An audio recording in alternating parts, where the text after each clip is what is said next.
Don't go to university. It is a scam. It is a scam that will reduce you to being a debt slave.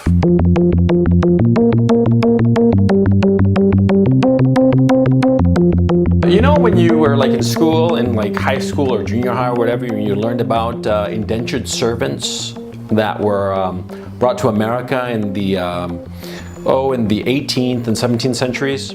These indentured servitudes, in case you forgot, were basically people who had gone into so much debt that they couldn't afford to pay it back. And so what happened was that these people, richer people, landowners usually, would buy out the debt that these people owed and basically turn these people into slaves. They called it indentured servitude.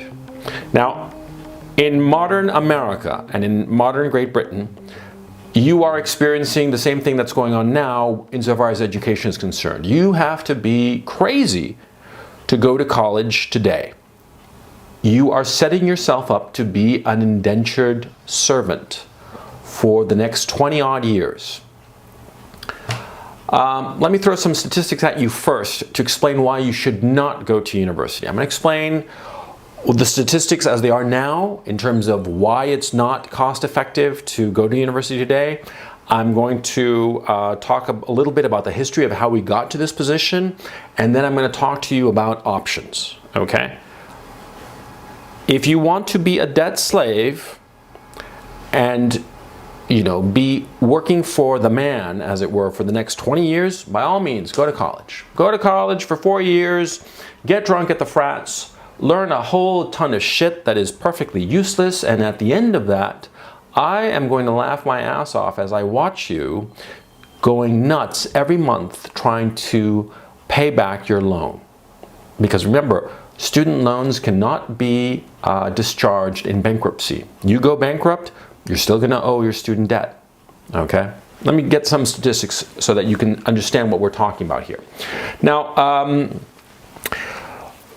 as of October 2016, those who graduated from high school that year, 69.7% enrolled in a university that October. 70% basically of those high school graduates enrolled in college right after graduation. College being 4-year programs or 2-year associate degree programs, community colleges, whatever, okay? 70%. Now, that would lead you to conclude that everybody needs to go to college, and if you don't go to college, you're going to miss out. You're not going to make it in contemporary society. This isn't the case, but 70% are going to school. The average student debt that those students who are enrolling today are going to acquire is $30,100. That is, by the time they are no longer students, whether they graduate or not, they're going to owe $30,100.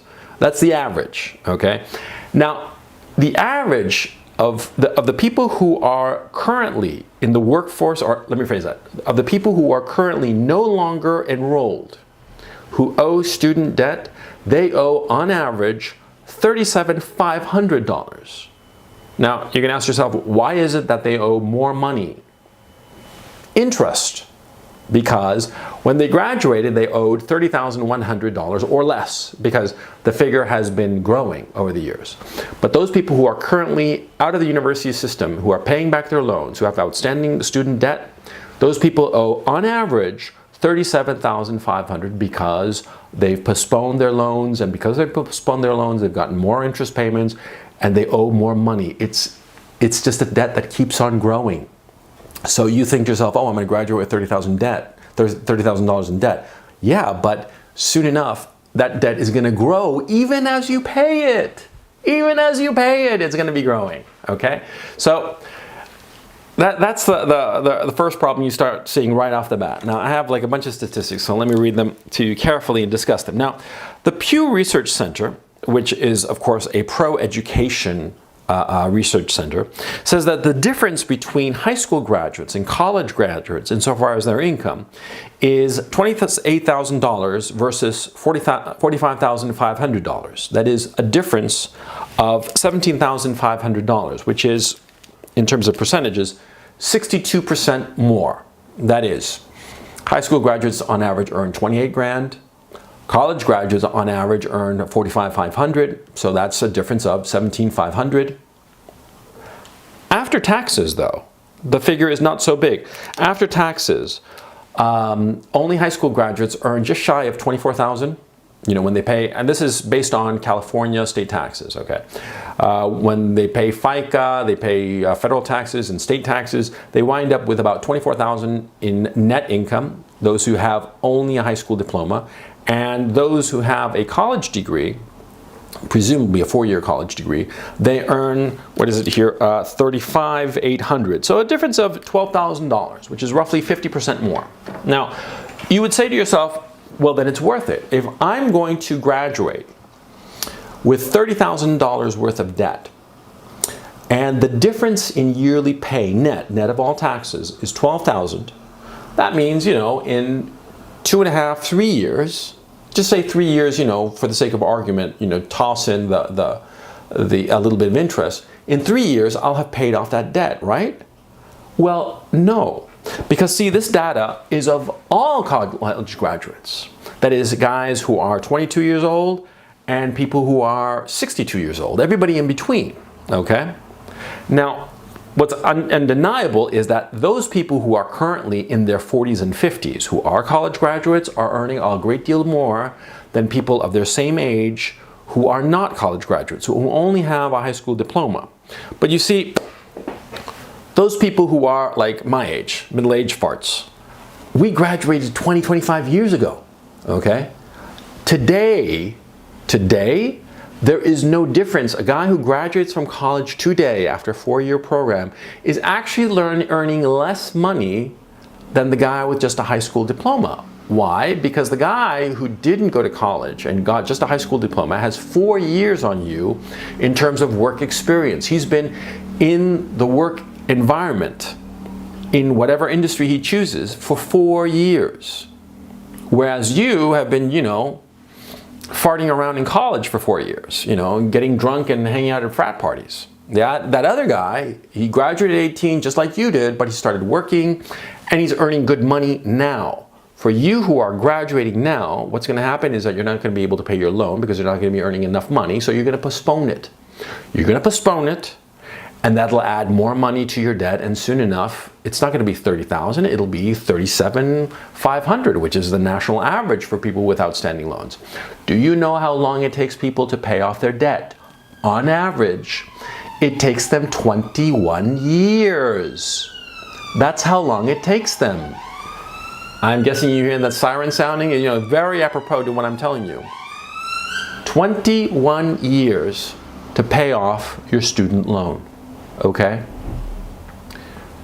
What does that mean? What does 21 years of paying a student loan mean? It means that for 21 years, you have to discount from your salary every month, you know, the $200, $300, $400, $500 every single month. Money that you could have used for other purposes, like for instance, getting a little nest egg together to buy your own home. Now, because of student loans, you're going to postpone buying your first home, and very likely you will not be able to buy your first home because you'll never be able to put together the down payment, okay?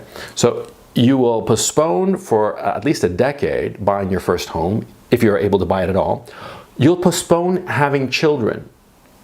Now, this is a big deal. Because what will happen, especially to women, well, women who have a fixed amount of period of time where they can have children, instead of having children when they're, you know, in their mid to late 20s, they'll have to wait until they're in their mid to late 30s.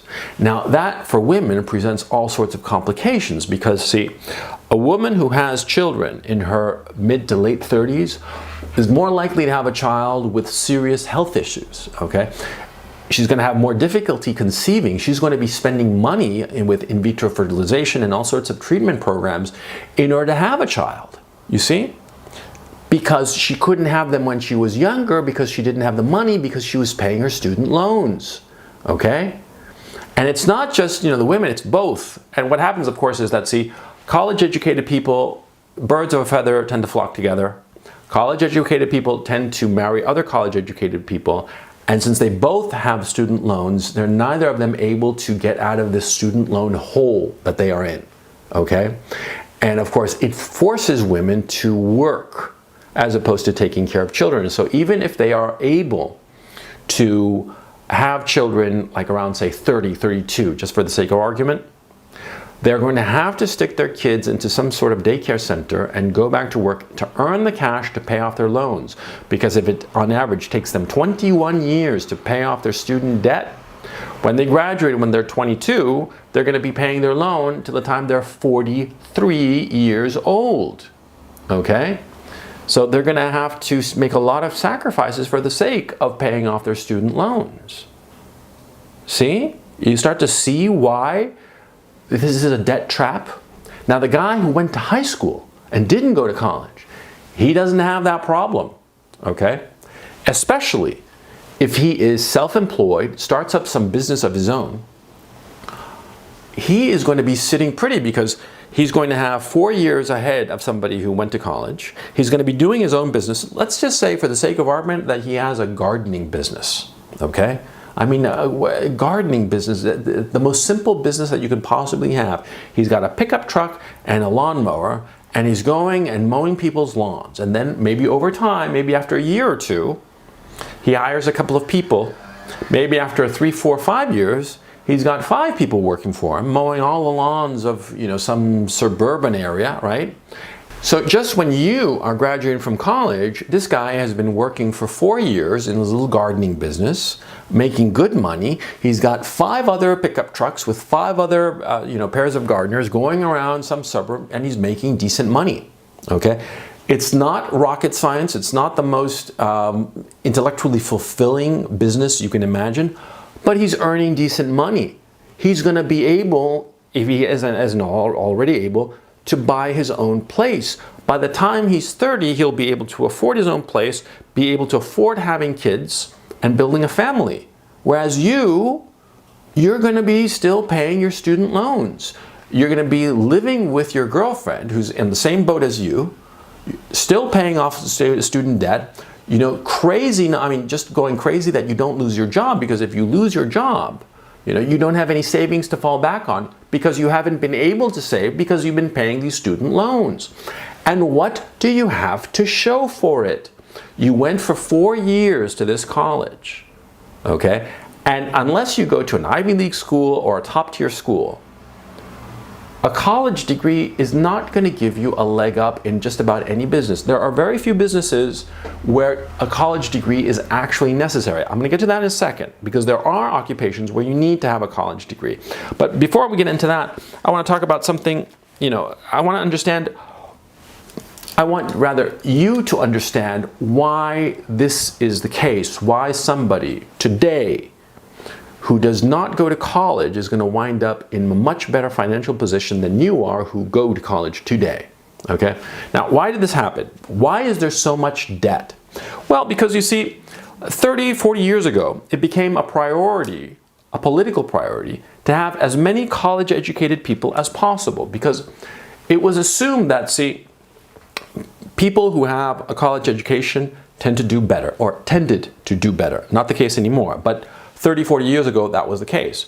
Now, why was this the case? Because 30, 40 years ago, only about 10% of the population went to college. And there were 2 kinds of people who went to college back in 1977, 1987. Those people whose parents were well off enough to afford to pay the college, and those people who were very smart, who probably came first-generation college graduates. But you see, those people, they were the top 10% of the population. Either they inherited their position because their parents were well off, or they earned their way into a college slot. But those people who went to college did get the better jobs, the managerial, professional jobs. They earned more money. They had a better lifestyle. And so the thought was, well, everybody should have college, okay? I mean, we wanted everybody to be a college graduate, but we didn't want anybody to sweep the floors, you see? Everybody, just assumed that everybody who goes to college and, voila, everybody's going to be comfortably upper middle class, but that's just not the case. So we have now 70% of students going to college, and those 70% of high school graduates who are going to college, they're not all going to wind up having great lives. Only some of them are, Most of them are just going to have, you know, the same jobs, the same level of jobs that their parents and grandparents had 40, 50, 60 years ago, only with a college degree that is perfectly useless and all this student debt. Now, the political decision was made 30, 40 years ago that everybody should get a college degree, and so the government started handing out a lot of loans and guaranteeing loans, and there were a lot of grants and all the rest of it. And William Bennett, who was the education secretary of Ronald Reagan back in the mid-80s, he wrote a very famous op-ed in the New York Times in 1987, and he posited a hypothesis that became known as the Bennett hypothesis, and the hypothesis was very simple. He said, as there is more grants, government grants for students to go to university, the price of university is going to go up. And he was absolutely right. People at the time criticized him, said they didn't know what he was talking about, blah, blah, blah, but it was obvious and it proved to be true. In 1995, a private four-year university averaged about $13,000 a year. Today, it is $39,000 a year. It's gone up threefold. For college universities, state universities like University of California, University of Michigan, and all the rest of them, on average, it costs in-state residents $2,500 a year to go to the state university. Today, it costs 4 times that, $10,000 per year for an in-state resident, okay, to attend a university, a college, a state college, okay? Those are the prices today. Now, there's another factor. See, students were given more loans. Now, they were given more loans, and some of you who have gone to university or currently are in university, you've seen it. The administrators have all this money and they do all these stupid programs and they make these stupid buildings and they have all this administrative staff. And you're like, why are we wasting all this money on all this crap? And the answer is obvious. Because they can.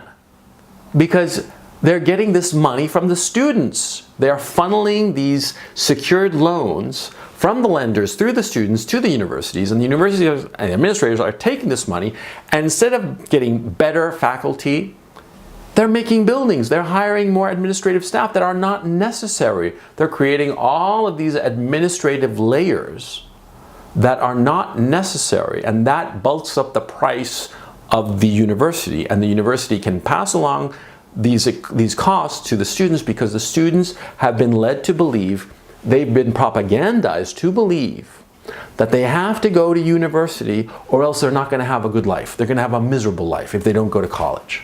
Okay? And so students sign their names on the promissory notes. They take more loans, more and more loans, and they saddle themselves up with $30,000 worth of debt in fulfillment of the Bennett hypothesis. See? And this is what's going on today. Now, there's another aspect to this. The administrators love student loans because it gives them more money to pay themselves better salaries and hire more people that are in need and all the rest of it. Build prestige buildings that are perfectly useless and so forth and so on. Now, on Wall Street, there's a whole other sector of the economy that loves student loans, and that's Wall Street, the Wall Street banks, and I'll explain why. You see, the safest investment in the United States are presumably treasury bonds. Treasury bonds are essentially debt instruments. They are basically promissory notes that the US government signs and promises to pay people in 2 years, 5 years, 10 years, 30 years, whatever. Student loans are also bundled up into bonds, debt instruments. Of course, they pay more than treasury bonds because all of the bonds pay more than treasury bonds, okay? Because presumably, treasuries are the safest investment. Since they are the safest investment, they pay the lowest interest rate. Any other debt instrument pays a higher interest rate, right? Student loans pay a higher interest rate, but here's the kicker. You see, student loans, you cannot get out from a student loan via bankruptcy. You cannot discharge your obligation through bankruptcy. If you go bankrupt, all your debts get wiped away in bankruptcy court except your student loans. You have to pay them no matter what. Now, insofar as the student loans, well, it's a little bit complicated because the system changed back with Obamacare, because one of the factors that changed was the FFELP loans, but that's overcomplicating the issue. But believe me when I'm going to tell you about what I'm about to tell you is sort of like an oversimplification of the problem, but it is essentially correct, which is that these loans, because you cannot discharge them in bankruptcy court, and because also a lot of them are guaranteed by the federal government, it means that these loans, in a practical sense, are safer than treasury bonds, and yet they pay more interest rate.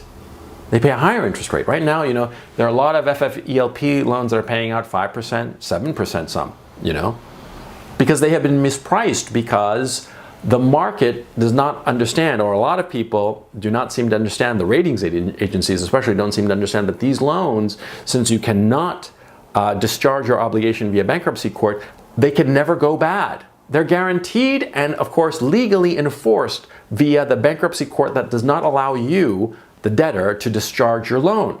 You see? Back in 2008, there was that whole crisis, subprime loan crisis, where all these bombs blew up. They went broke because a lot of people stopped paying their mortgages and they got their houses taken away, but they didn't know anything because, they left behind the house. They were foreclosed upon, right? But see, in student debt, you can never be foreclosed on. You can never leave your debt behind. See? So Wall Street loves student loans because it's guaranteed money. Okay? And good money. All right? And if you know how to play the bond market, you can take that 4.25%, that extra little sliver over that premium over treasury bonds, and you can maximize that 2.05%. You can leverage that. You can make a ton of money, and it's guaranteed. It's the best thing ever. Wall Street loves student loans, and so they encourage it. They throw money at the government to encourage the government to give more loans to students. And so students sign the promissory notes because students are morons.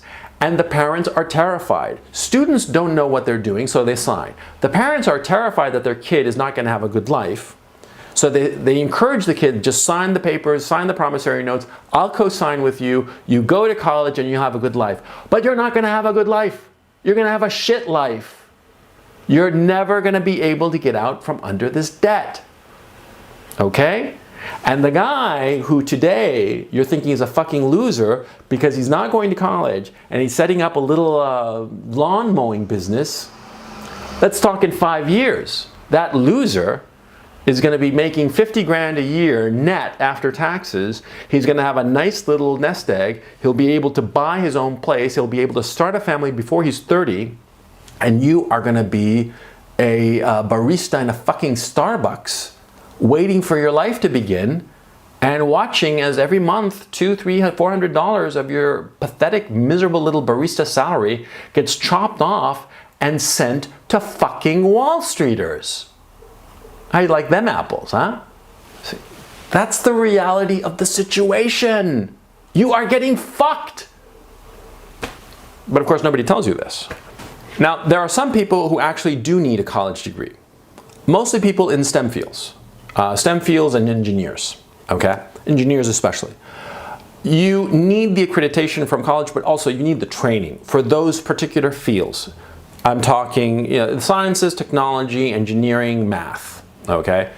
You need that. There are other professions like doctor. You have to go to college. You have to study organic chemistry. You have to study biology and so forth and so on before you can go to medical school, before you can go and get your master's or doctorate in engineering or computer sciences or what have you, okay?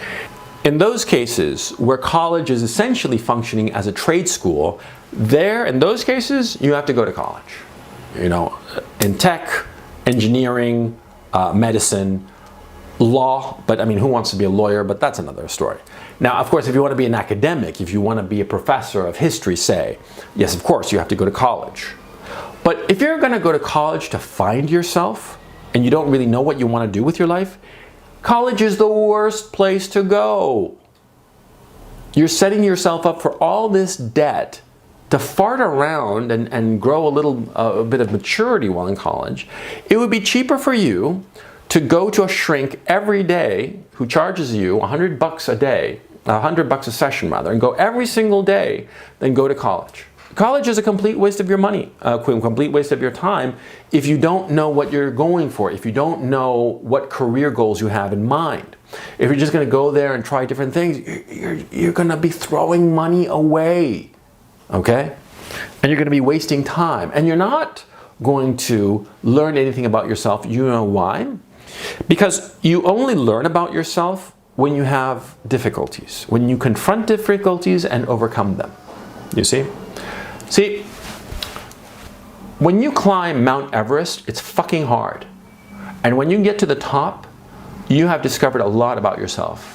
When you get to the top of Mount Everest, and more importantly, when you get to the bottom, okay? Because lots of people have gotten to the top of Mount Everest, but not all of them have gotten all the way down, okay? That kind of challenge, where it's touch and go whether you're going to survive, you learn there. In that situation, that's where you learn. Where, you know, there's the real possibility of failure. But colleges today will never flunk a student. Why? Because they don't want to antagonize their customers. Because administrators will do whatever is necessary to make sure that students don't flunk out. So if you take soft options, you know, of course there are going to be soft options. You know, these soft options of like, you know, women's studies, sociology of pop culture, crap like that. Stuff that is just a complete waste of your time. It sounds great. It sounds terrific. It sounds like a lot of fun. Oh yeah, I'm taking this class on Harry Potter. You know, it's a complete waste of your fucking time because it's not going to challenge you. You're going to be spending money through the roof and, more importantly, taking on debt through the nose to learn about fucking Harry Potter. You know, and the, you know, the epistemic reality of Hogwarts and some shit like that. You know, what the fuck? You are throwing money away. You are going to be wasting your time and digging a hole in yourself that will take you decades to get out of. So, unless you know for a fact that you want to be an engineer, you want to be a doctor, you want to be something where you need the accreditation of college, if you're just going there to find yourself, don't go. Don't go because you're just setting yourself up for failure. Okay? Go to college if you know exactly what you're studying. If you, for instance, want to get an MBA and work for a big corporation, then fucking A, go to college, get as good grades as you can, then go to MBA school. Now, I'll tell you right now, by the way, if you want to have a high-flying career in the corporate environment, like in New York and stuff, and like, you know, play at the big boys table, as it were, you're going to have to go to a name brand school. Because if it's Palookaville College in Podunk, Kansas, nobody's going to give a shit about you. It's a perfectly useless degree, okay? So you have to go to a name brand school. I mean, you know, if you don't go to anything better than Northwestern, I mean, just pack it in. Because people are not going to take you seriously just because you went to some shitty little college in the middle of flyover country, okay? You have to understand the reality of the situation. So, because I'm saying in a very disorganized way, see, if you are going to buy a credential, which is what you're doing when you go to university, you have to buy the right credential from the right university, not a crappy one, okay? Don't go to college. It is a waste of your time and money, and you will regret it for the rest of your life because it will postpone your life and you will be a debt slave. This is modern indentured servitude. See, when people are indentured servants, they don't tell you. They don't come up to you and say, you know, you're an indentured servant. But that's the reality of this situation. Don't be a fool. Don't go to college. Do anything but don't go to college.